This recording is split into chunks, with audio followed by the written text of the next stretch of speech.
Good afternoon. Hope you all have an amazing day.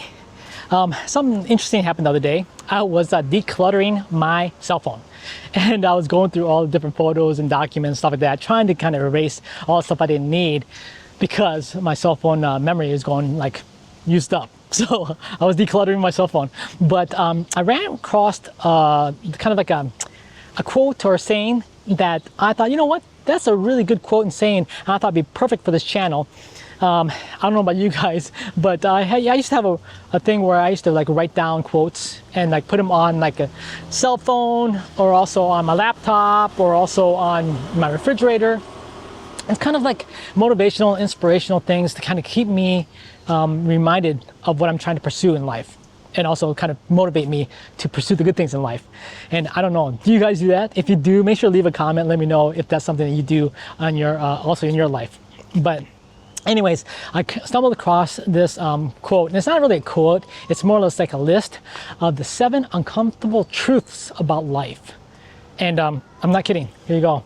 This is my list. And so I thought, you know what, this list is a great list for also people that are looking to, better themselves in personal finance as well as in their lives. So I thought this would be perfect for my channel. So here you go. I'm gonna go off this list of 7 uncomfortable truths about life. And the first one, comparing your life to someone else is the easiest way to become depressed. Now, can you relate to that? I think I can relate to that. I think, all throughout our lives, and also I was an athlete. So when I was an athlete, I'm competing. And I learned that competitive spirit. And so now when I'm in school, I'm competing in school. At work, I'm competing at work. And then you get in a habit of you're always competing. And then that becomes a habit also competing in your personal life as well, whether it be with your friends, whether it be your family, whether it be now with social media, society. You're competing with your neighbors. You're competing with everybody. And for what purpose are you competing? What are you trying to gain out of that competition? So I think it kind of reminds me, this list also kind of reminds me that I don't need to go through life competing with the world. I can just compete for myself and compete within, better myself. Compete with myself to better myself, whether it be, personally or financially. Yeah, compete with myself. And number 2, you can't make everyone happy. And if you try, you'll lose yourself. Oh boy, this one kind of hit home for me. Ever since growing up, I've always been one to try to help everybody. That's just my character. And also, I grew up in a small town. I grew up in a community where we all help each other out. That was just the way we lived our lives.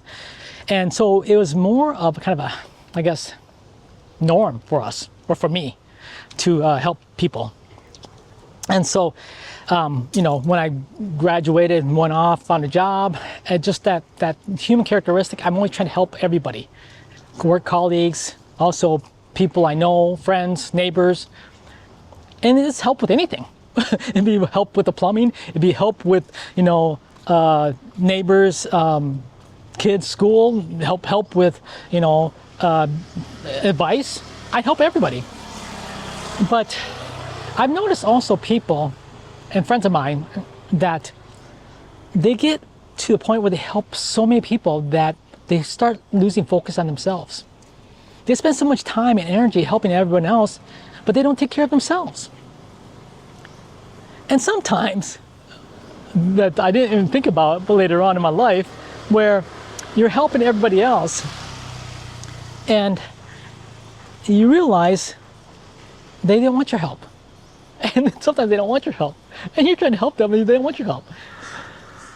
So, yeah, definitely, I think it's one thing that we can all kind of learn from this quote, that sometimes maybe people don't need your help. So, as much as, you want to be a good person, you want to help people, and at the same time, it's also important to remember about yourself. Think about yourself.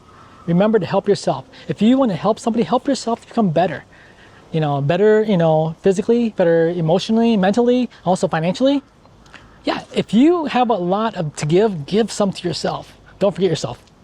All right, here we go. Number 3. Number 3 is be okay with people not liking you, because the truth is most people don't even like themselves. Whoa. This kind of reminds me of my episode I did with the Looking Poor. If you're always worried about what other people think, and what they think of you, and like I mentioned in that episode, people don't think of you. People are not thinking about you. They're thinking about themselves. They're worried about themselves. So I think a lot of times we create sometimes the story in our heads of what's going on, when in reality, it's not what we think. So yeah, be okay with people not liking you. Because not everyone has to like you. You don't need to be liked by everybody.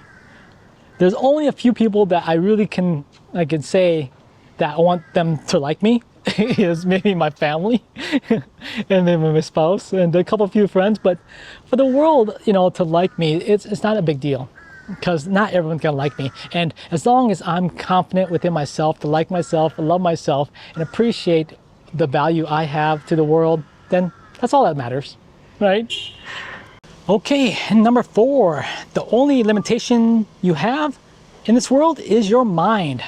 Our mind, it has so much power that we don't ever think about.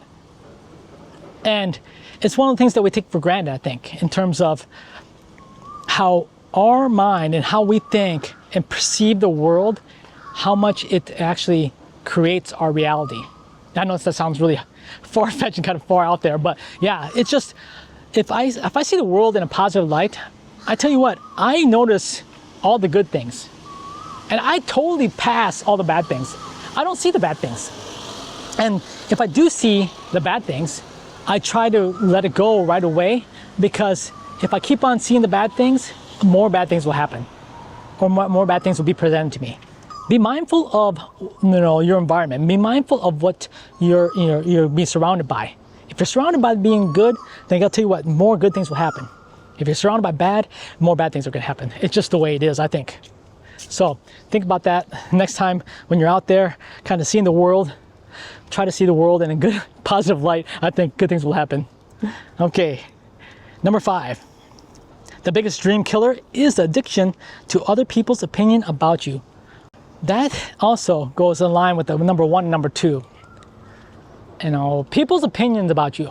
How much does that impact your life? And think about it from kind of a all-around perspective. Whether it be your family, whether it be your friends, whether it be people on social media. Because if you have a social media account, guess what? People all have an opinion and they tell you what they think on social media. So how does that impact your life? How does that affect you? How confident are you in yourself? That's really important to know. And I want to say this because I want you to believe in yourself. I want you to believe that you are important, that you have value, and that no one is better than you unless you tell them they're better than you. So focus on the good, focus on yourself, focus on the good things in life, and try not to let other people put you down or put you in a lower position in life, because you are important. Trust me, you are. All right, number 6. This is a good one. This goes more towards the finance side. It's not the income problem that makes everyone broke. It's the spending problem. What's more important in how you can retain and reinvest back to something that can help you to earn more money while you sleep. Now, this is, like I said, so important when it comes to personal finance and giving you a chance to become financially free. Also possibly give you a chance to retire early if that's what you want to do. You have to be able to put money to work so that even when you're sleeping, it's making money. And the only way to do that is to invest. And invest, it can be also a small business too. You might start a small business and eventually you get to a point where you're hands off, you have managers and employees and you're just making money while you're sleeping. Or it can be investment, possibly investment in property, where you have a property purchased and you paid it off and you have a property management company managing it and they pay you every month and you don't have to do anything. Or it can also be your stock portfolio. And you can have investments in stocks and ETFs and mutual funds, and the money's working for you. But you have to put yourself in that position to give yourself a chance to have money working for you while you sleep. Okay, and number 7, the most dangerous addiction in the world is comfort. People who's living your dream life is not smarter than you.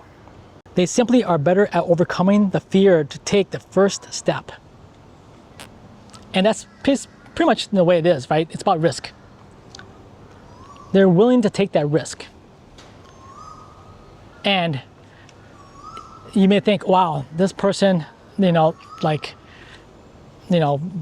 billionaire, millionaire, or someone that you see really successful, and you're thinking, wow, they must be so smart to figure that out and start that business. And believe it or not, they probably weren't. You're probably smarter than them.